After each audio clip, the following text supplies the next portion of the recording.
Boa noite. É com muita alegria e sob a égide do nosso Mestre Jesus que estamos iniciando nossas atividades de hoje.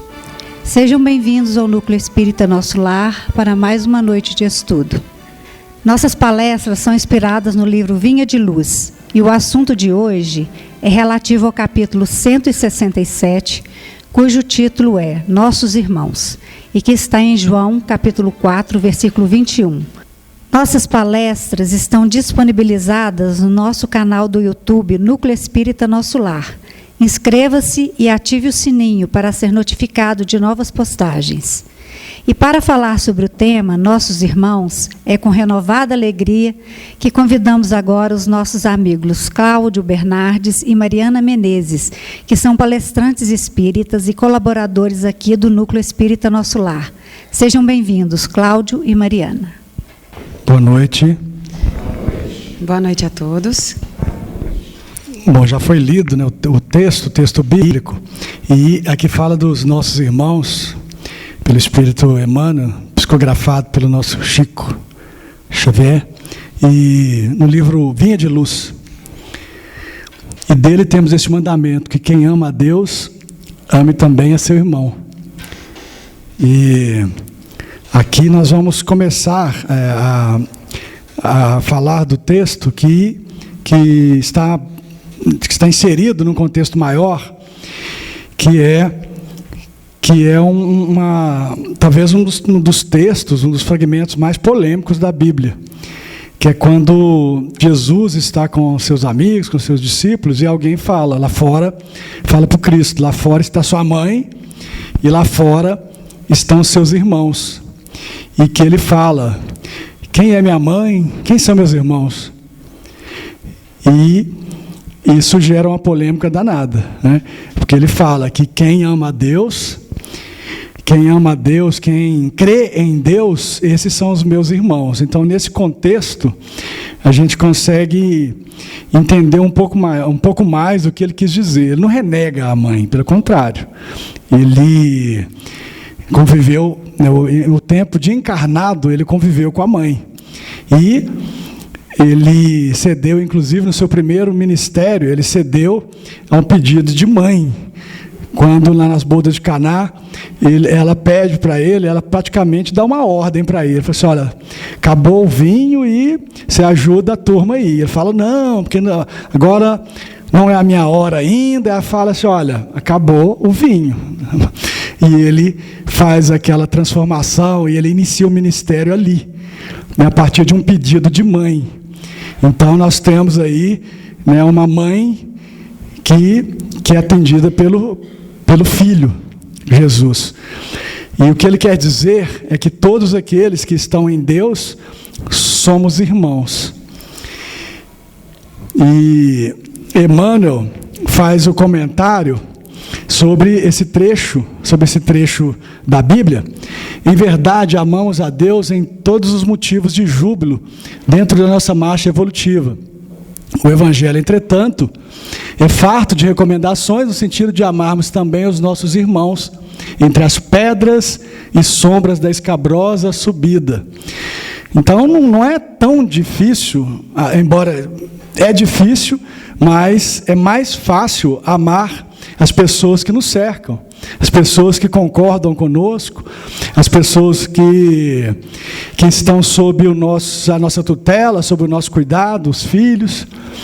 É mais fácil amar aquele amigo que está sempre junto, sempre dando força, sempre presente, qualquer coisa que precise, amigo ou amiga, ele está lá, né? Então, seria uma retribuição esse amor, essa amizade. E aqueles que faltam? E aqueles que não têm que não tem essa concordância toda com a gente? E aqueles que a gente nem conhece direito, que a gente encontra na rua, né, muitas vezes são os chamados invisíveis, aqueles que passam sem a gente muitas vezes a gente nem nota no dia a dia, na correria do trabalho. Amar a esses é que é o grande desafio. A palavra da Boa Nova não se reporta aos companheiros amados e felizes que já solucionaram conosco as questões de harmonia mental, isso é pacífico, e sim aos que respiram em nossa atmosfera, exigindo auxílio fraterno e seguro. Sobre esses aqui que a gente vai comentar um pouco mais, Mariana e eu. Bom, aqui eu selecionei um trecho também da Bíblia, que eu acho importante para a gente poder fazer uma comparação, fazer uma analogia, que é o texto que fala sobre o filho pródigo. Cristo conta uma história muito interessante de um senhor que tinha, né, os seus filhos, e cujo filho, o filho mais novo, ele pede a herança, pede o adiantamento da herança e fala com o pai que vai sair pelo mundo. E gasta a herança. E gasta a herança de modo que não consegue, que ele não consegue administrar os seus bens e perde tudo. Vem a seca, vem a fome e ele passa fome, inclusive. A partir dali, ele tenta recuperar o tempo perdido, os erros dele, e fala que vai voltar para o pai, para o seu senhor, na verdade, ele coloca como senhor, porque ele fala que ele vai pedir trabalho, ele vai pedir para que nem que aquela comida que seja jogada aos porcos seja passada para ele, porque ele não é digno. E ele prepara todo um discurso para o seu pai, não mais como filho, porque ele tem consciência de que ele falhou, mas agora como servo. E ele volta para casa. E quando ele chega, ele é recebido pelo pai com júbilo. E o pai recebe e faz uma festa e manda matar um novilho e pede a todos para cantarem, comemorarem, porque o filho está de volta. O filho pródigo está de volta. Aquela ovelha desgarrada, aquela ovelha que se prendeu, está de volta. E o pai nesse caso, a gente pode pensar em Deus, ele ama a todos. Ele ama a todos da mesma forma. Só que o cuidado de cada um é diferente. Não tem pai e mãe que cuidam da mesma forma. Cuida com amor? Sim. Mas há diferentes formas de amar e de cuidar. Alguns precisam de mais cuidados, outros nem tanto. Outros precisam, inclusive, de cuidar. E no final dessa passagem do filho pródigo, passadas essas coisas, saindo, viu um publicano. Aliás, eu falei do filho pródigo, Lília, você pode adiantar um pouquinho? E disse o pai: meu filho, você está sempre... O pai, ele é interpelado pelo filho mais velho, que fala: poxa, mas eu estou aqui o tempo inteiro, e você, o senhor, nunca fez uma festa para mim, e agora esse que gastou seu dinheiro com prostitutas, gastou seu dinheiro e não te honrou, você vai tratá-lo dessa forma? Aí ele fala para o filho, disse o pai: meu filho, você está sempre comigo, e tudo que eu tenho é seu. Mas nós tínhamos que celebrar a volta desse seu irmão e alegrar-nos, porque ele estava morto e voltou à vida, estava perdido e foi achado. Isso está em Lucas, capítulo 15, versículo 32. Ou seja, nenhuma ovelha se perderá.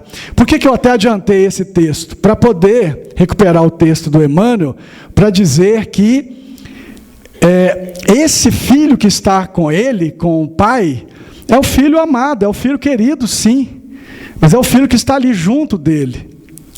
Então, o júbilo maior, a alegria, é que uma ovelha que se perdeu voltou. Então, ali é festa. Ele não deixou de amar o filho mais velho. Ele ama também o filho mais velho. Mas ele dedicou um amor enorme também para aquele filho perdido, para aquela ovelha desgarrada, para aquele filho que fraquejou. E é esse filho, naquele momento, que estava precisando de apoio. É esse filho que precisava de um ombro amigo naquele momento. Imagine se o pai tivesse virado as costas para ele. Mas podia adiantar? Porque... no texto. Que é o outro... sim. Não, é o próximo. Isso, esse. E um outro trecho também, eu vou destacar só 2 textos, eu passo a palavra para a Mariana.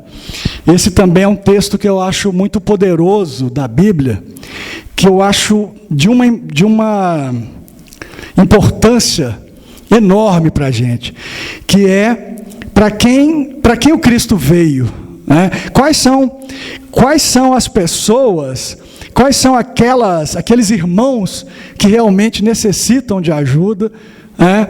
E muitas vezes é dizer que a gente olha às vezes para o nosso umbigo, olha para as nossas dores, e a gente pensa assim: meu Deus, como eu sofro, meu Deus, como meus problemas são difíceis de lidar, né?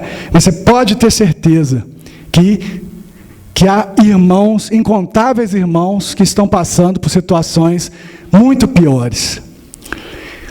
E aqui, passadas essas coisas, né, que é o Cristo diante sempre os fariseus cobrando dele uma resposta, sempre os fariseus cobrando, os doutores da lei, cobrando dele algum posicionamento. E essas coisas de que fala o Evangelho, vou só resumir. Havia um paralítico que estava tentando ter com Jesus, buscar, tocar nas vestes de Jesus. E ele estava com dificuldade, então ele foi alçado pelo telhado, né? Eles abriram lá, tiraram lá umas telhas e não sei se é que pode falar de telha, tiraram lá uma cobertura, e esse paralítico ele passou com muita dificuldade e entrou na casa onde estava Jesus e os seus amigos. E lá, né, Jesus faz ali uma conversa com o paralítico e promove uma cura, a cura dos males. Na verdade, a pessoa que procurou o paralítico, ele procura a cura, ele procurou o Cristo. Então Cristo fala: se você procurou, você vai ter a sua cura. E ele é curado, né? Porque, afinal de contas, aquele que bate a porta, essa porta abrirá. Então, aquele que pede com fé, terá. Então, ele teve a cura para ele. E agora aqui cabe uma observação: que cura nós estamos procurando? Porque muitas vezes o que nós estamos vivendo hoje, os problemas que estamos vivendo, que são as curas dos nossos problemas. Então nós temos que ter essa consciência também. O que é realmente a cura? E ele é interpelado pelos doutores da lei, que falam para ele: você fala em nome de quem? Então ele fala que ele fala em nome de Deus, né, do Pai. E, mais uma vez, o fariseu cobra dele, que ele entra na casa de Levi, logo depois ali, do episódio, ele entra na casa de Levi, que é um publicano, e Levi o recebe, abre o coração, e Levi, um publicano, os publicanos eram muito mal vistos naquela sociedade. Eram os publicanos, os cobradores de impostos. Então, as pessoas costumavam renegar esses irmãos.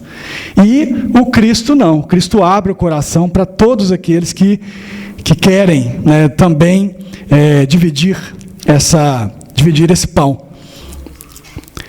Sim, não escolhe os irmãos. Passadas estas coisas, saindo, viu um publicano, chamado Levi, assentado na coletoria, e disse-lhe: segue-me. Ele se levantou e, deixando tudo, seguiu. Então lhe ofereceu Levi um grande banquete em sua casa, e numerosos publicanos e outros estavam com eles à mesa. Os fariseus e seus escribas murmuravam contra os discípulos de Jesus, perguntando: por que comeis e bebeis com os publicanos e pecadores? Respondeu-lhes Jesus: os sãos não precisam de médico, e sim os doentes. Não vim chamar justos, e sim pecadores ao arrependimento. Ou seja, aqui é o tema que nós estamos falando, né? Ele não veio para escolher, ele veio para poder celebrar, né, esse banquete com todos nós, indistintamente. Aqui, na sequência, a gente começa a pensar quem são essas pessoas. Como o Cláudio colocou muito bem, Jesus não escolhia os seus irmãos. Eu não vou escolher aqui os que concordam comigo, os que estão na mesma vibração que eu. Ao contrário, ele estendia a mão na direção dos que mais precisavam. E ele é claríssimo quando ele diz que quem precisa de médico é quem está doente. Então, mais que não escolher os irmãos, ele deixava muito clara a sua missão de acolher os que mais precisavam. E aqui tem uma lista dos que a gente normalmente não quer ver, prefere não estar, prefere não escolher, né? Como se nos fosse facultada essa possibilidade. Os irmãos doentes que reclamam remédio, os infortunados que pedem consolo, os fracos que esperam defesa, e por aí vai. É uma lista daquelas situações que a gente prefere, às vezes, não lidar com elas, porque elas trazem trabalho, incômodo, sofrimento, dor, e a gente prefere fazer de conta que elas não existem, porque isso facilita bastante a nossa vida, teoricamente. É como se a gente, não falando de determinados assuntos, de determinadas pautas, elas deixassem de existir. Mas elas não deixam. Pois bem, eu fiz bastantes pesquisas a respeito desse tema, Cláudio e eu, a gente estudou bastante, e houve um consenso sobre uma divisão desse texto em 4 tópicos, que a gente vai conversar sobre eles agora. A empatia como dever espiritual. Dito que há uma missão para nós, de que a gente não escolha os nossos irmãos, só levando em consideração aqueles em que a gente já se sente vibrando na mesma faixa, né, os que concordam conosco, os que aplaudem o que a gente diz, os que estão sempre ali para o que a gente propõe, a gente vê que a empatia, ela é um dever. A misericórdia deve prevalecer sobre o julgamento. Ele nos convida a compreender que cada pessoa é um espírito em jornada, com dificuldades que talvez nós não possamos ver. Isso exige humanidade e compaixão ativa. Então, a empatia, ela se apresenta como um dever espiritual, porque nós sabemos que todos nós aqui estamos passando por enfrentamentos. Todos nós. Alguns, às vezes, que a gente não é capaz nem de dizer, né? Tem uns que a gente tenta esconder da gente mesmo. Mas essas nossas lutas internas, e às vezes externas, elas vão moldando a gente, vão moldando o nosso humor, a maneira como a gente trata uma pessoa em determinada situação.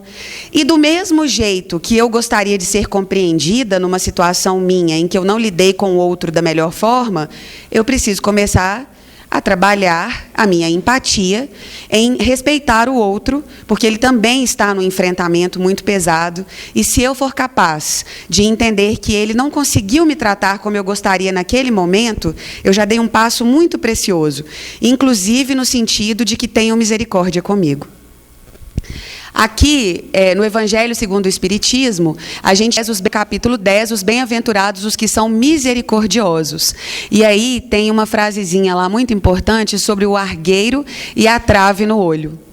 Nós temos traves nos nossos olhos. E a gente se preocupa, às vezes, com uns pedacinhos de madeira, né? uma lembrancinha que se apresenta nos olhos dos outros, enquanto temos traves enormes nos nossos. É muito importante que a gente não julgue para não ser julgado. Nossa, que fácil. Só que não. E é por isso que a gente está aqui nesse planeta escola. A gente está aqui para aprender a fazer isso, no dia a dia. E quem ensina muito a gente a fazer isso? A nossa dor. Quando não nos olham com misericórdia, é tão difícil, né? Não é tão dolorido? E aí, quando a gente passa por essas lições que a vida nos dá de uma forma ou de outra, a gente começa a ser trabalhado no sentido de olhar para o outro com mais misericórdia. Isso é um exercício, até que se torne natural. Até que a gente consiga fazer isso como uma habilidade espiritual que a gente já adquiriu. Aí tem um outro tópico, autoconhecimento e vigilância. O que a gente tem falado aqui desde o começo? A empatia, ela vem sendo treinada a partir do momento em que eu lembro que eu também erro. E que eu também estou numa vitrine para ser julgada. E como isso dói. E diz o seguinte: o texto sugere que voltemos o olhar para nós mesmos, num trabalho permanente de autoconhecimento. Antes de apontar a falha alheia, devemos verificar se já superamos tal dificuldade em nós mesmos ou se só estamos ignorando que nós também agimos ou agiríamos daquela forma em situação semelhante. É muito fácil a gente falar que não faria daquela forma quando a gente nunca passou por aquela prova. É muito fácil dizer que a gente já tem aquela habilidade, que a gente já domina aquela situação com um linguajar muito bem colocado, um empoderamento, quando a gente não foi submetido à mesma prova.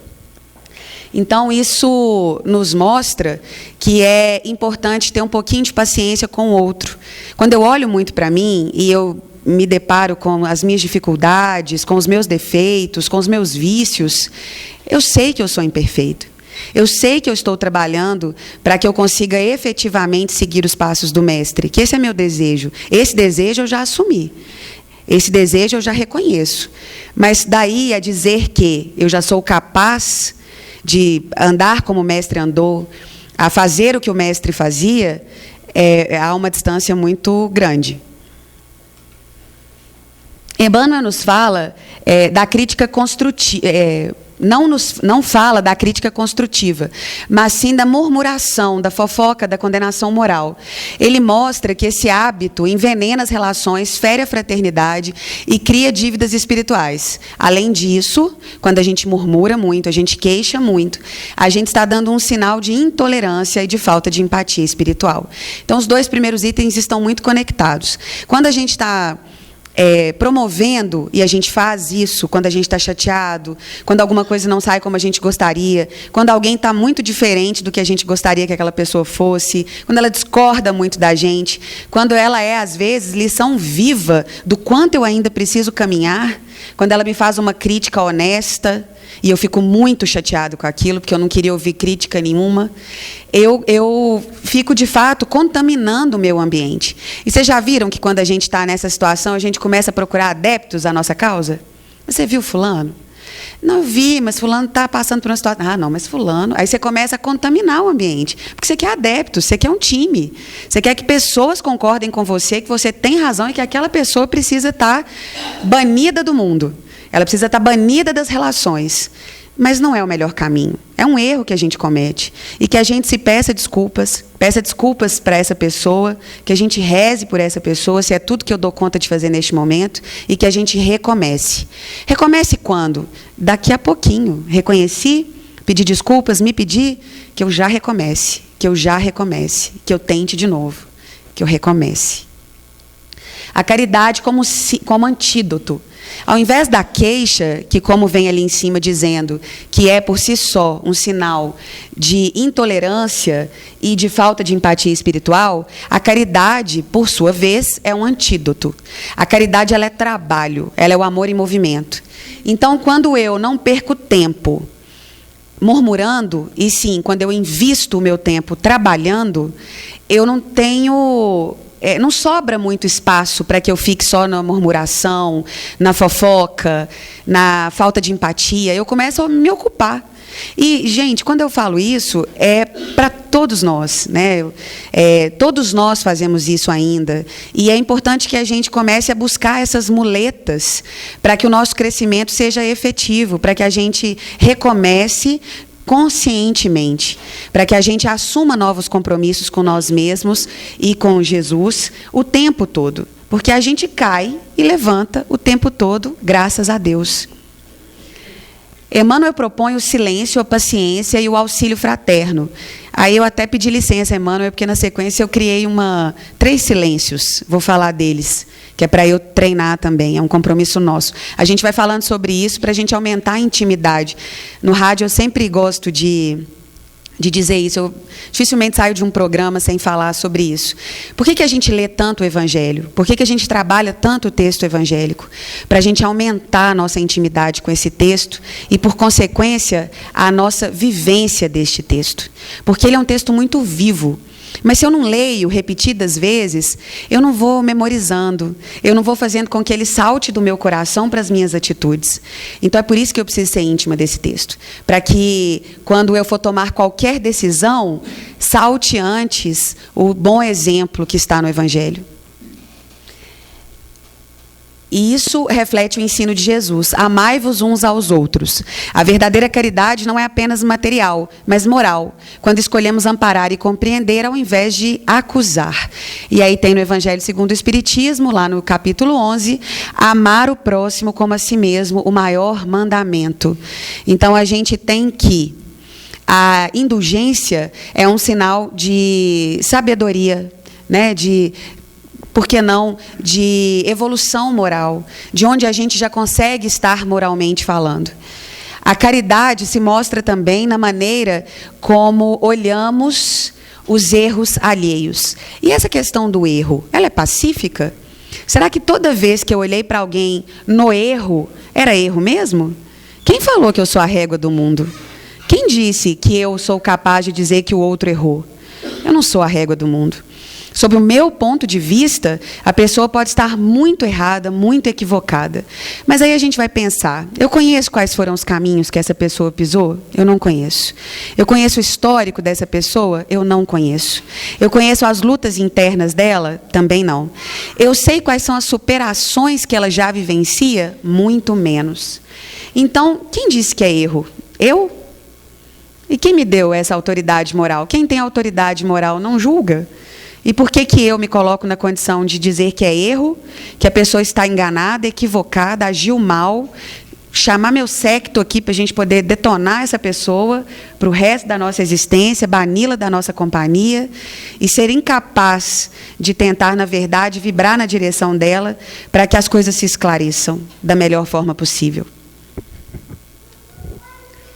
Ok. E aí a gente acabou de falar de uma teoria muito bonita, muito crística, mas e na prática? Quando eu estou vivendo problemas aqui, agora, como é que eu faço? E aí passamos por um problema muito grave, que me impactou muito, que nos impactou muito, que nos tirou muito do eixo. Vamos tentar não reagir de imediato? Porque a reação de imediato, ela nos traz umas dívidas difíceis de pagar. Porque a palavra dita, ela não volta. Ela não tem como ser recolhida.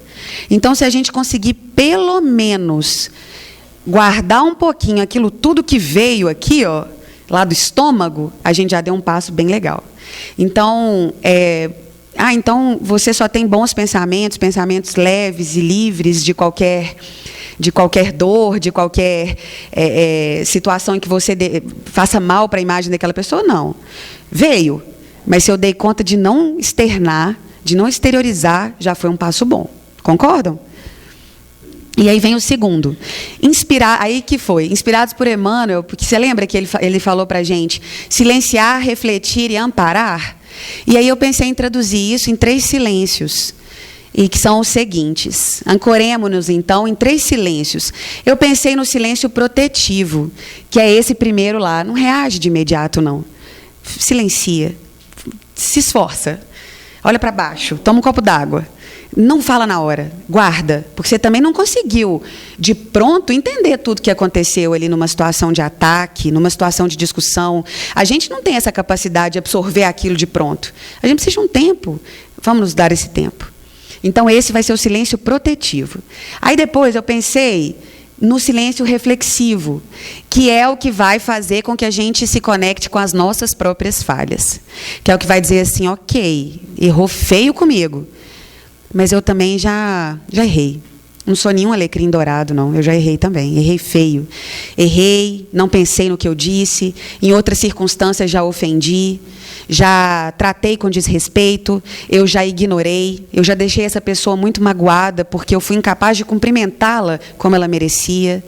Eu passei de qualquer jeito. Então, eu também errei, eu erro. É permanente. Então, a gente passando para esse momento reflexivo, esse silêncio reflexivo, eu vou me conectar com isso de que eu também erro, e eu vou me aproximar um pouco mais da misericórdia divina. Porque acima de todos os nossos erros, falhas, está uma misericórdia que olha para nós como seres em evolução, em construção, em melhoramento permanente. E isso é lindo. Então está aqui um campo de guerra, e tem uma misericórdia nos amparando aqui em cima. E se a gente tenta segurar a nossa onda, se a gente tenta se conectar com essa misericórdia soberana, ela vai se conectar com a gente. Tem um vídeo bonitinho demais que eu vi num passado aí que me marcou profundamente, de um menininho, ele fala espanhol, que ele falava assim: convida Jesus, convida, que ele vem, porque Jesus é um cavalheiro.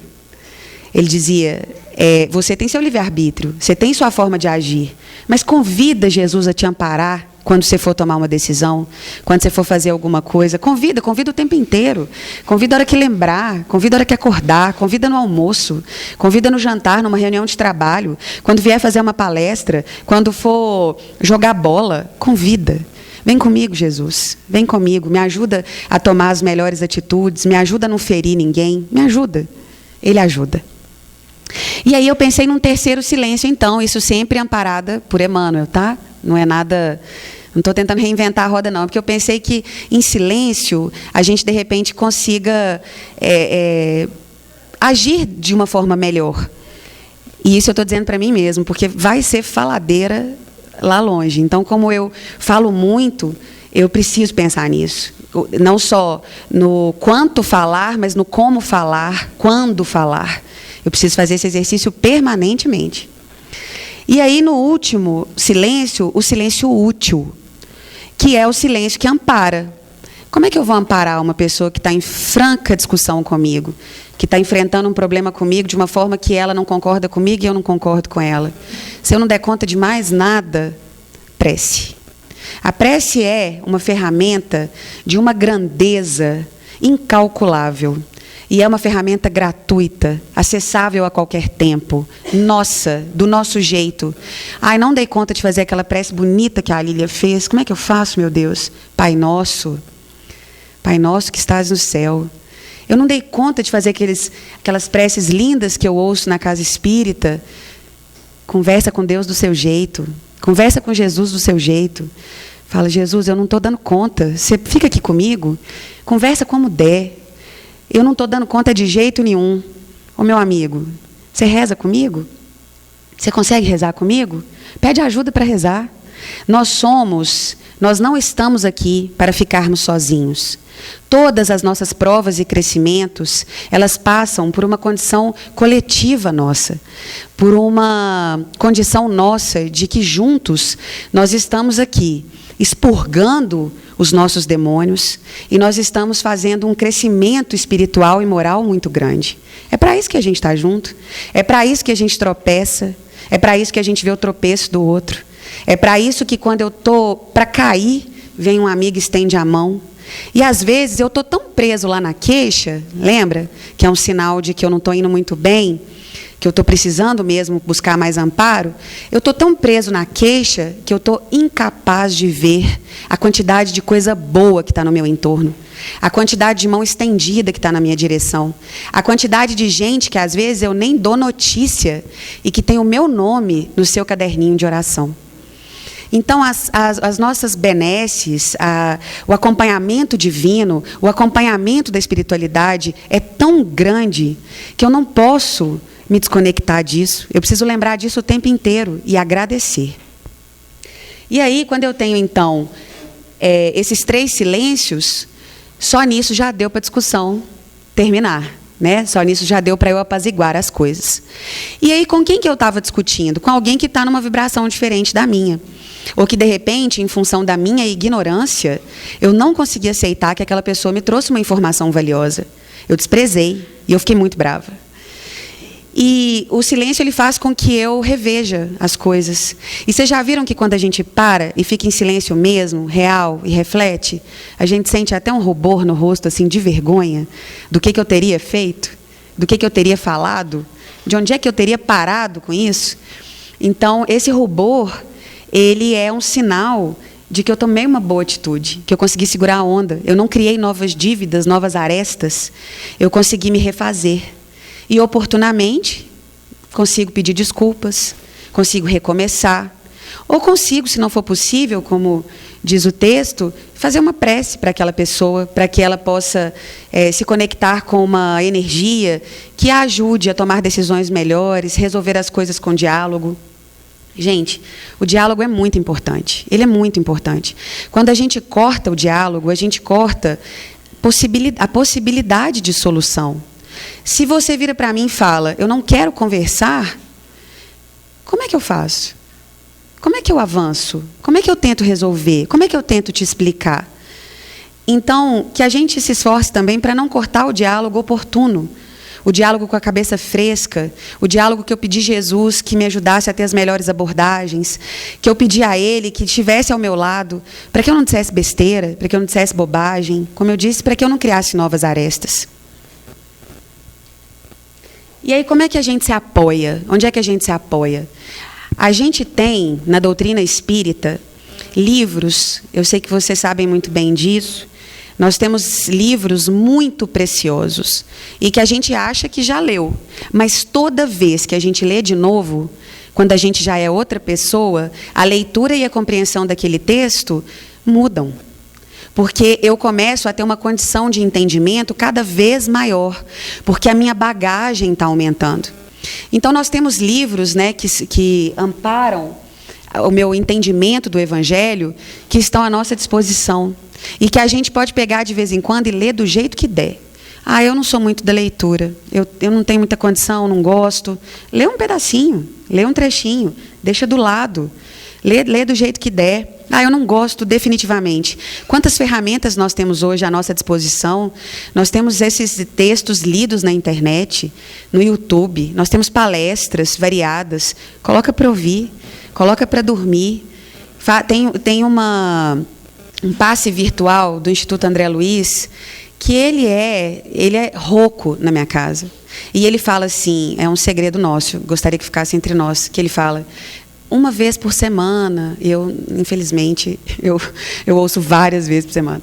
Então, mas é na intenção de que ele me coloque numa boa vibração para eu dormir, para minha família dormir. Eu coloco alto, Joaquim ouve, Cláudio ouve, a gente recebe aquele passe virtual como uma oração, para a gente poder melhorar a vibração da nossa casa, a nossa vibração, ter um sono melhor, para a gente se colocar à disposição do Cristo para trabalhar à noite, para quem precisar. Para a gente poder fazer um culto num lar que estiver precisando da gente, para a gente poder acompanhar a espiritualidade na luta que ela tiver à noite e que ela entender que eu já dou conta de enfrentar com ela. Então, é muito importante, a propósito, dizendo de novo, da força e da preciosidade da prece, que a gente também não perca o hábito do culto no lar. Se não estiver sabendo fazer o culto no lar, as casas espíritas têm equipes para ajudar. Peçam ajuda, ajuda sempre há. Pedir ajuda é sinal de força, é sinal de que eu não estou contente do lugar onde eu estou e que eu gostaria de atingir outro patamar. E se eu não estou conseguindo caminhar sozinha, eu peço ajuda. E aí nós temos no Livro dos Espíritos uma pergunta, a 886, que diz o seguinte: qual é o verdadeiro sentido da caridade segundo Jesus? Benevolência para com todos, indulgência para com as imperfeições alheias e perdão das ofensas. Perdão. Então, aliás, vou começar do começo. Benevolência para com todos, inclusive para comigo mesmo. Levando em consideração que todos estamos ainda neste planeta escola no mesmo barco, neste planeta hospital no mesmo barco. Nós estamos aqui buscando curas permanentes, curas dos nossos vícios, curas para as nossas dores. Estamos em busca de cicatrização. E todos nós passamos por esse processo. É por isso que quando a gente cai nessa real, o pecado do outro, que parecia imenso, porque é diferente do meu, começa a estar aqui, ó, no mesmo patamar do meu. Não é porque a gente tem arestas diferentes que nós somos melhores ou piores uns que os outros. Nós temos arestas diferentes. E por que nós somos diferentes? Para que a gente se ajude no crescimento mútuo, para que a gente faça essa engrenagem girar. O universo é uma engrenagem. E nós estamos aqui cedendo as nossas energias diferentes para fazer com que essa roda gire. E aí vem indulgência, né, para com as imperfeições alheias, que está absolutamente ligado ao que eu acabei de dizer, e perdão das ofensas. Nossa Senhora, perdão. E aí? Como é difícil perdoar. Como é difícil. E como é fácil falar do perdão, né? Ah, perdoa. Perdoa. Ah, mas fez isso contra mim, fez isso contra minha família. Perdoa. Aí vem uma pessoa e dá um pisão no meu pé com uma unha encravada, eu já tenho dificuldade de perdoar. Então, o perdão para o outro é fácil demais na minha fala, mas o perdão para mim mesmo é muito difícil de acessar. É um trabalho. E vocês veem como esse texto que virou para a gente diz que Jesus não escolhe os irmãos, mas que ama e serve a todos. Como esse texto traz lições variadas, importantes, preciosas, densas. Como esse texto é um murro no nosso estômago.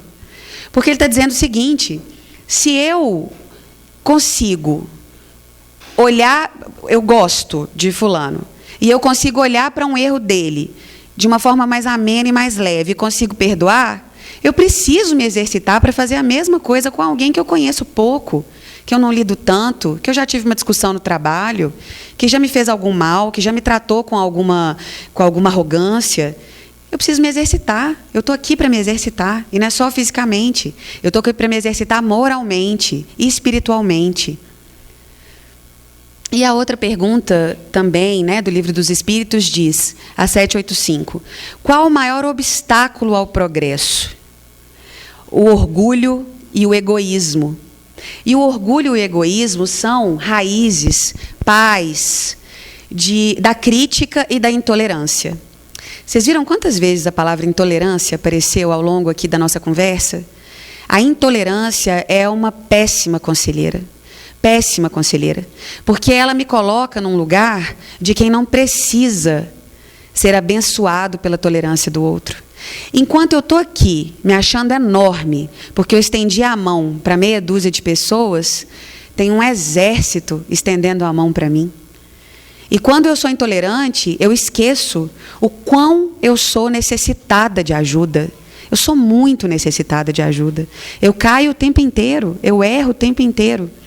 Talvez, se eu pudesse dizer que há uma qualidade, uma habilidade para trazer à tona, seria a de ter o verdadeiro desejo de recomeçar, de tentar de novo. E aí eu morro de vergonha, peço perdão e tento começar de novo. E aí eu morro de vergonha, peço perdão e tento começar de novo. É um ciclo. Eu estou aqui para isso. Eu estou nesse planeta aqui para fazer esses ensaios de ser um dia efetivamente melhor. E se hoje, a gente sabe que é quase um clichê nosso, né, espírita. Se hoje eu já acordei um pouquinho melhor do que eu fui dormir ontem, eu já melhorei demais. Se hoje eu já consegui fazer uma reflexão um pouquinho mais densa sobre o meu erro cometido ontem, eu já dei um passo muito bom. E eu preciso me cumprimentar por isso também. Cadê a indulgência comigo, o carinho comigo, o auto-perdão, o auto-respeito? Eu sou filha de Deus, eu sou criação de Deus. E me amar e amar ao próximo são formas de amar a Deus. Porque eu amo as suas criaturas. E eu não escolho quais são as criaturas boas e as criaturas ruins de Deus. Foi Deus que criou. Olha que audácia, quando a gente escolhe, a gente está dizendo que Deus errou. Eu sou a régua do mundo, eu não gosto de fulano, Deus errou. Como é que ele pode ter mandado uma pessoa dessa para a Terra? Ixi, que responsabilidade, hein? Reavaliar uma criatura de Deus. Refiro-me ao progresso moral, porquanto o intelectual se efetua sempre. Nós sabemos que não está facultada para nós a condição de não evoluir. Nós não temos essa possibilidade. A gente está evoluindo, tropeçando, caindo, levantando, ralando o joelho, passando vergonha, mas a gente está evoluindo. A gente não tem a possibilidade de não evoluir. Nós não temos. A gente não tem a possibilidade de não caminhar. Nem que isso seja compulsório. Porque há muita misericórdia no crescimento e na evolução. Então, vamos nos entregar à experiência do crescimento. Vamos nos doar à experiência do crescimento. Porque ela é real. E se eu quero me conectar com ela, Jesus é um cavalheiro. Ele se conecta comigo de volta. A paz começa na nossa atitude. Eu brinquei, né, ali no começo. Quando eu consegui ficar em silêncio, que tanto de aresta que eu não gerei, que tanto de situação que eu não criei, como eu evitei um caos, porque a palavra dita não volta. E aí, a gente precisa se sentir responsável pelas nossas atitudes, porque nós somos. Então, a paz real, verdadeira, ela começa quando eu tomo pulso da minha evolução, quando eu tomo as rédeas da minha evolução, e eu decido ter paz. Eu decido ter paz. E isso vai automaticamente me ajudar a pensar nas minhas melhores atitudes. Eu posso evitar um monte de coisa. Então, se eu posso evitar um monte de coisa, eu vou evitar. Eu vou trabalhar isso de uma outra forma. Eu vou por meio da prece até eu conseguir me aproximar. Eu vou por meio do pedido de perdão. Eu vou me afastar, vou me reaproximar quando for possível, seguro. Então, a paz começa na nossa atitude, na nossa decisão por ter paz. Que possamos, então, sair daqui com 3 metas, tão simples quanto desafiadoras. Nós todos, encarnados e desencarnados. Que a gente tente estabelecer algumas metas para nós. Falar menos do erro alheio. Ruminar menos o erro alheio, isso nos ajuda. Porque quanto mais a gente rumina o erro alheio, que a gente fica com aquilo indo e vindo, a gente vai maltratando o coração da gente. Já viu que às vezes até dói? A gente vai olhando e fala, que raiva! Mas por que foi feito aquilo daquele jeito? Eu estou alimentando o meu lobo. Eu estou alimentando. Eu estou dizendo para ele que eu tenho razão o tempo inteiro. Você está certo. Você tem que odiar mesmo. Você viu o que fez? E aquela hora? E aquele jeito? É isso que a gente vai fazendo. A gente vai se alimentando, se retroalimentando de um sentimento ruim e que, às vezes, ele vai nos consumindo de tal forma que a gente não consegue se desvencilhar. E aí nós vamos precisar de ajudas mais graves. Tem um vídeo do Divaldo que é muito sensacional, que ele fala, convida o obsessor para vir o tempo inteiro. Depois vai na casa espírita pedir para tirar. E aí é a clareza do que ele diz. Eu estou ruminando isso o tempo inteiro, eu estou me conectando com uma vibração baixa, eu estou me alimentando disso diariamente. E aí depois eu estou passando por umas situações complicadas, é o obsessor. Eu estou eu estou sendo, né, para mim mesma, o meu obsessor. Quantas vezes nós somos obsessores de nós mesmos? Né? Quantas vezes? Então, que a gente se observe e tente evitar esse processo. Trabalhar mais pela harmonia, o que faz com que a gente se sinta bem. Não é tão bom quando a gente sai de um ambiente de harmonia? Quando a gente está aqui na casa espírita, não é tão perfeito? Não dá tudo certo? A gente não é tão tolerante? Não é um ambiente tão propício? E é mesmo, não é porque a gente não está tendo conflito aqui, não, porque a gente tem conflitos aqui dentro também, mas é porque num ambiente desse, por exemplo, de estudo, de palestra, que a gente faz uma prece, que a gente pede a Deus ajuda, presença, a espiritualidade superior que nos conduza, a gente está dizendo juntos, em coro, que nós queremos que esse ambiente seja um ambiente harmônico. Então, a gente pode repetir isso em outros ambientes, a gente pode fazer isso em outros lugares. Quando eu rezo um Pai Nosso e falo, oh meu Deus, nessa festa aqui que ninguém se machuque, nessa festa aqui que ninguém se fira, que ninguém se machuque moralmente também, que a gente saia daqui com memórias boas, que a gente construa uma lembrança linda de quando a gente estava junto. Por que não? Por que não? Quando a gente recebe gente na nossa casa, a gente faz prece. Fala, meu Deus, ajuda a gente a ter uma noite feliz, boas memórias. A gente sempre faz prece. Orar mais por quem nos desafia. Aí que está, o irmão que eu estava escolhendo deixar para lá. O irmão que eu não estava querendo assumir como irmão. O irmão que eu não estava querendo deixar que fosse criatura de Deus. Discorda de mim, não gosta de mim, então eu vou ter que orar por esse irmão. Isso é uma meta que vai nos ajudar a ir nos colocando nos eixos. Vocês viram que tanto aqueles silêncios quanto essas metas, então nos colocando no eixo? Não é sobre o outro. No final das contas, não é sobre o outro. É sobre o nosso autoconhecimento e sobre a nossa capacidade de nos colocarmos verdadeiramente no caminho do crescimento, da evolução. O irmão que hoje nos parece difícil pode ser um instrumento que Deus usa para nos ensinar paciência, empatia e perdão. Isso nós temos também dentro da nossa família. Não, a gente não pode ser da mesma família, tem um negócio errado aqui. Não é possível que a gente é filho do mesmo pai e da mesma mãe. Não tem condição. A gente é. E a engenharia divina não erra. Se a gente foi colocado naquela família, tem coisa demais para a gente resolver ali. E é claro, a gente tem as dívidas dos outros para resolver. Porque a gente não tem dívida, né? A gente não erra. E só que não, de novo. A gente erra e muito. E quando a gente está submetido naquele ambiente familiar inicialmente, porque a família ela é o primeiro núcleo social que a gente conhece. A gente já treina muito ali dentro. Então, quando a gente está ali dentro em treinamento com um irmão difícil, é porque a gente precisava daquele ensinamento. A gente precisava daquela lição. E aí a gente já pode sair um pouco mais preparado para enfrentar o mundo lá fora e os outros núcleos sociais a que seremos submetidos ao longo da vida. Por trás dos nossos erros estão as nossas histórias e lutas. A gente não quer que as nossas histórias e lutas sejam respeitadas? Então vamos nos esforçar para a gente respeitar as histórias e lutas dos outros.